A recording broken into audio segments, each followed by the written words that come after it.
It said we talked to you last after the Kansas game. You talked about some of those young players that have played more and more. Robert Spears Jennings, some of the linebackers, things like that. With the bye week,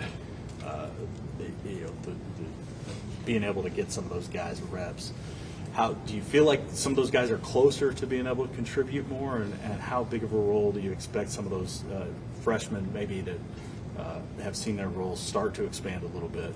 Well, I think we're closer. With increased reps and opportunities, their performance has gotten better, and at the same time, we want to play a lot of guys. We want to rotate guys and play a bunch of people. That helps in a lot of ways.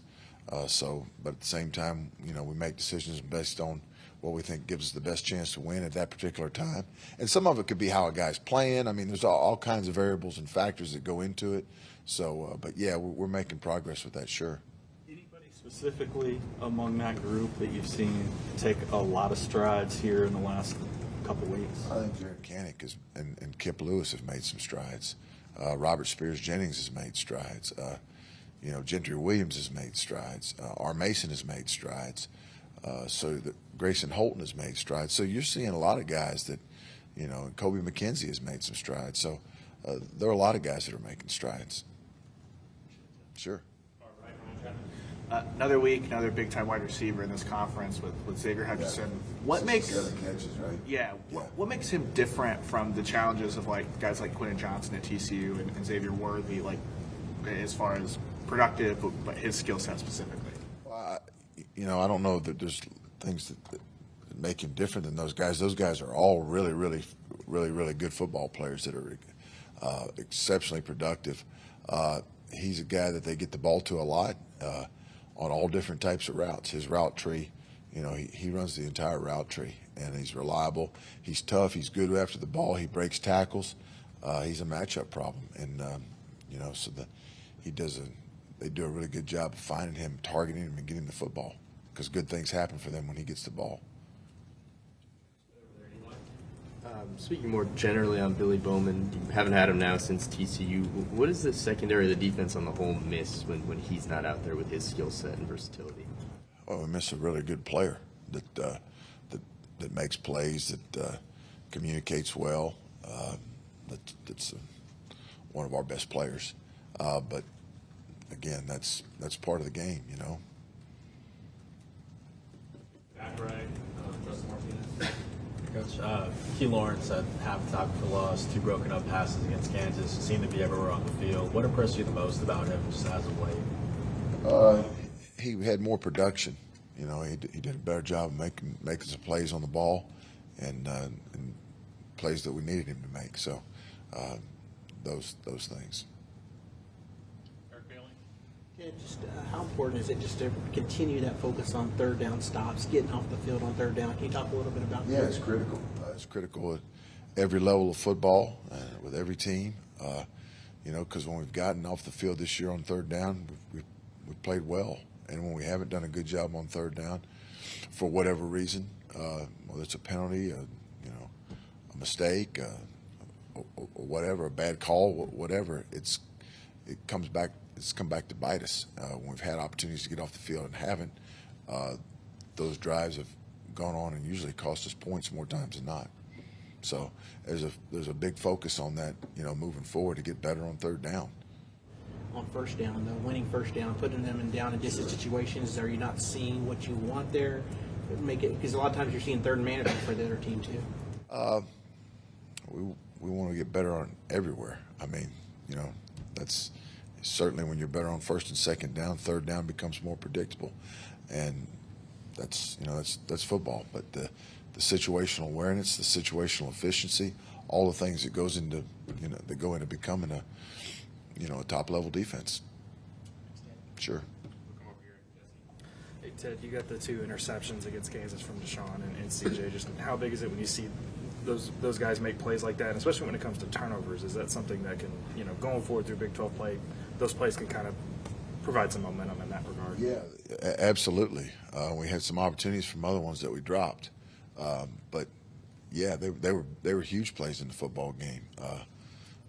Really big plays, and usually they always are, so that part of it. But we coach that every week, and we drill it every week, and you know, sometimes we make them, and sometimes we don't.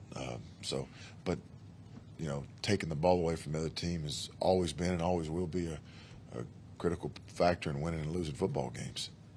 How much do you guys emphasize that? Is there a balance between, you know, telling these guys to look to be aggressive and force turnovers while not trying to be right? We want to be aggressive in everything we do. There's no balance there. We want to be aggressive in everything we do.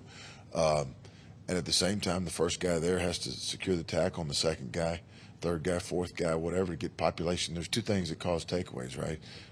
Population of the football and contact with the football. And those are elements we coach every day. Sure. But it's been my experience that some years, you know, some weeks, years, days, whatever, sometimes when they come in groves, and then when they don't, it's like the Sahara Desert. So, and some years are in between. So, I mean, yeah, sure. Ted, how happy were you with last week in terms of balancing rest but keeping them sharp, and how tough is that to do?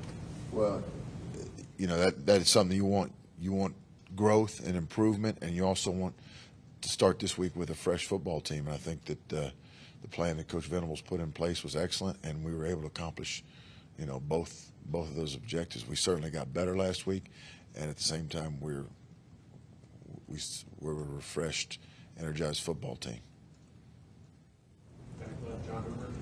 Yeah, Ted, I know you studied the offensive side of the ball for the opponent, but I wonder if you maybe as a defensive coach have an appreciation for what the Iowa State staff has kind of installed, and it's kind of grown from there around the country. I think Brent said at some point he called them in and said, hey, I'd like to do what some of you guys are doing. So just an appreciation maybe for the type of defense that they play. They play great defense, and they've done a great job. And we respect their entire football team, not just their defense. We respect their entire football team. And if you look at their football team, they're sitting there at a record of 3-4, but we could be playing a team just as easily that's 7-0. When you look at all their games are one possession, all their losses are one possession losses. That's one play. So, you know, they're one play away in 4 games from being 7-0. So we respect every opponent, but certainly have a lot of respect for Iowa State and how they do what they do. Is there anything unique about it that jumps off the page at you? Unique, I mean, they play hard, they play tough, they're physical, they're efficient. So they move around a lot, and you know, it's a tremendous challenge for us. Sure. I asked Jeff about this, and he sort of deferred it to the defense with DJ Graham. What did you see of him as a defensive back in this defense, and what precipitated? That's a question for Coach Venables. I'm not going to address position those are injuries. Thank you. And you talked you've always talked about the install, and I know you're several games in, but you know, was you able to take advantage of continuing to, you know, focus on that a little bit? And the Iowa State, you talked about Hutchinson a little bit, but what about the Iowa State offense as a whole? Well, to your first question, yeah, we continued with that, and we also took a hard look at ourselves, which we do every week, but an extended self-scout. I just got out of a 2-hour self-scout presentation where a group of coaches on our staff were reviewing our defense and, you know, what they saw, how they would attack us, things of that nature. Because you always want to look at yourself sometimes, how the other team, what do they see? And so that was really, really helpful. A lot of it's affirmation, things you already know, and it's just different perspective and different viewpoints. As far as the Iowa State team, I've seen a very efficient offense. You know, the quarterback he's efficient. He leads the Big 12 in completions. They have only given up 3 sacks, which may be the best in the country. I don't know, but certainly not very many. So they don't beat themselves. You know, they stay on schedule, and you know, a lot of teams, a lot of their games, you see a lot of the 3rd and 2-4s, 2-5s, where you know you've got to be efficient on those down and distances and get off the field. So it's a real challenge. Yeah. All right, appreciate it. Thanks, Coach. Thanks, Coach. For more information, you can visit TulsaWorld.com.